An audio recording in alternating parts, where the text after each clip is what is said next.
ದಾವಣಗೆರೆ ದಕ್ಷಿಣದಲ್ಲಿ ನಡೆದಂಥ ಘಟನೆಗಳು ಕಾಂಗ್ರೆಸ್ನ ಒಳಗೆ ಭಾರಿ ಕೋಲಾಹಲಕ್ಕೆ ಕಾರಣವಾಗಿವೆ. ಈಗಾಗಲೇ ಕೆಪಿಸಿಸಿ ರಾಜ್ಯ ಘಟಕದ ಅಧ್ಯಕ್ಷ ಜಬ್ಬಾರ್ ರಾಜೀನಾಮೆ ಕೊಡ್ತಿದ್ದಂತೆ, ಅಂದರೆ ದಾವಣಗೆರೆ ದಕ್ಷಿಣ ಭಾಗದಲ್ಲಿ ಟಿಕೆಟ್ ಆಕಾಂಕ್ಷಿಯಾಗಿದ್ದರು.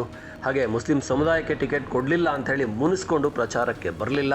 ಈಗ ಜಮೀರ್ ಅವರ ರಾಜೀನಾಮೆ ಕೂಡ ಪಡಿತಾರೆ. ಇದು ತೀವ್ರ ಕುತೂಹಲ ಮೂಡಿಸಿರುವಂಥದ್ದು. ಯಾಕಂದರೆ ನಿನ್ನೆಯಷ್ಟೇ CM ನಿವಾಸಕ್ಕೆ ಜಮೀರ್ ಹೋಗಿ ಭೇಟಿ ಮಾಡಿದ್ದಾರೆ. CM ಬಲಗೈ ಬಂಟ ಅಂತಾನೆ ಜಮೀರ್ ಅಹಮದ್ ಕರೆಸ್ಕೊಳ್ತಾರೆ. ಹಾಗಾದರೆ ಜಮೀರ್ ಸ್ಥಾನಕ್ಕೂ ಕುತ್ತು ಬರುತ್ತಾ? ಯಾಕಂದರೆ ಮುಖ್ಯಮಂತ್ರಿಗಳ ಕಾರ್ಯದರ್ಶಿ ಆಗಿರುವಂಥವ್ರು, ಅಂದರೆ ಆಪ್ತ ಕಾರ್ಯದರ್ಶಿ ಆಗಿರುವಂಥವ್ರು, ವಿಧಾನ ಪರಿಷತ್ ಸದಸ್ಯರಾಗಿರುವಂಥ ನಜೀರ್ ಅವರ ರಾಜೀನಾಮೆ ಕೂಡ ಪಕ್ಷ ಪಡ್ಕೊಂಡಿದೆ. ಜಬ್ಬಾರ್ ರಾಜೀನಾಮೆ ನೀಡಿದರೆ ನಜೀರ್ ರಾಜೀನಾಮೆ ಪಡ್ಕೊಂಡಿದೆ. ಇನ್ನು ಉಳಿದಿರುವಂಥದ್ದು ಜಮೀರ್. ಹಾಗಾದರೆ ಜಮೀರ್ ಸ್ಥಾನಕ್ಕೂ ಕುತ್ತು ಬರುತ್ತಾ?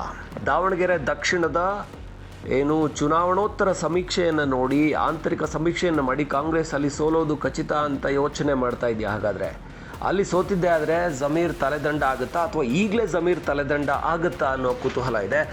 ಜಮೀರ್ ನಾಯಕತ್ವ, ಜಮೀರ್ಗಿರುವಂಥ ಒಂದು ಸಾಮರ್ಥ್ಯವನ್ನು ನೋಡಿದರೆ ಜಮೀರ್ ಅವ್ರ ರಾಜೀನಾಮೆಯನ್ನು ಈಗ ಪಡ್ಕೊಳ್ಳುವಂಥದ್ದಂತೂ ಸಾಧ್ಯ ಇಲ್ಲ. ಅದನ್ನು ಮಾಡೋದಕ್ಕೆ ಹೊರಡೋದಿಲ್ಲ. ಯಾಕಂದರೆ ಹೈಕಮಾಂಡ್ ಕೂಡ ಜಮೀರ್ ಅವ್ರ ಬಗ್ಗೆ, ಅವರಿಗಿರುವಂಥ ಸಾಮರ್ಥ್ಯ, ಅವರಿಗಿರುವಂಥ ಮುಸ್ಲಿಂ ಸಮುದಾಯದ ಒಲವನ್ನು ಅರ್ಥ ಮಾಡ್ಕೊಂಡಿದೆ. ಆದರೆ ದಾವಣಗೆರೆ ದಕ್ಷಿಣದ ರಿಸಲ್ಟ್ ಏನು ಮೇ 4ಕ್ಕೆ ಬರುತ್ತೆ, ಅದು ಬಂದ ನಂತರ ಇದು ಭುಗಿಲೇಳುವಂಥ ಸಾಧ್ಯತೆ ಇದೆ. ಒಂದು ವೇಳೆ ಅಲ್ಲಿ ಸಮರ್ಥಗೆ ಸೋಲಾದರೆ ಅದು ಜಮೀರ್ ಅವರ ರಾಜೀನಾಮೆ ಪಡೆಯೋವರೆಗೂ ಹೋಗುತ್ತಾ, ಇಲ್ಲಾಂದರೆ ಜಮೀರ್ಗೆ ಇನ್ನೊಂದು ಕುಷನ್ ಸಿಗುತ್ತಾ? ಇನ್ನು ಇವರು ಮುಸ್ಲಿಂ ಸಮುದಾಯದ ನಂಬರ್ 1 ನಾಯಕ, ಇವ್ರನ್ನ ಉಳಿಸ್ಕೊಂಡ್ರೆ ಮಾತ್ರ ಕಾಂಗ್ರೆಸ್ಗೆ ಸಾಮರ್ಥ್ಯ. ಈಗ ಟಿಕೆಟನ್ನು ಸಮರ್ಥಕ್ಕೆ ಕೊಟ್ಟಿದ್ದರಿಂದ ಮುಸ್ಲಿಂ ಸಮುದಾಯದ ಪರ ಜಮೀರ್ ನಿಂತ್ಕೊಂಡ್ರು. ಆ ಸಮುದಾಯದ ಮತ ಕಾಂಗ್ರೆಸ್ಗೆ ಬೇಕಾಗುತ್ತೆ ಮುಂದಕ್ಕಾದರೂ ಕೂಡ. ಈಗಾಗಲೇ ದಾವಣಗೆರೆ ಸೋತಿದ್ದೀವಿ ಮುಸ್ಲಿಂ ಮತಗಳಿಲ್ಲದೆ, ಆ ಸಮುದಾಯನ ಕಳ್ಕೋಬಾರ್ದು ಅಂತ ಮತ್ತಷ್ಟು ಉನ್ನತಿಗೆ ಏರಿಸ್ತಾರ ಜಮೀರ್ ಅಹಮದ್ ಅವರ ಸ್ಥಾನಮಾನಗಳನ್ನು ಅನ್ನುವ ಕುತೂಹಲವಂತೂ ಹೆಚ್ಚಾಗ್ತಾ ಇದೆ.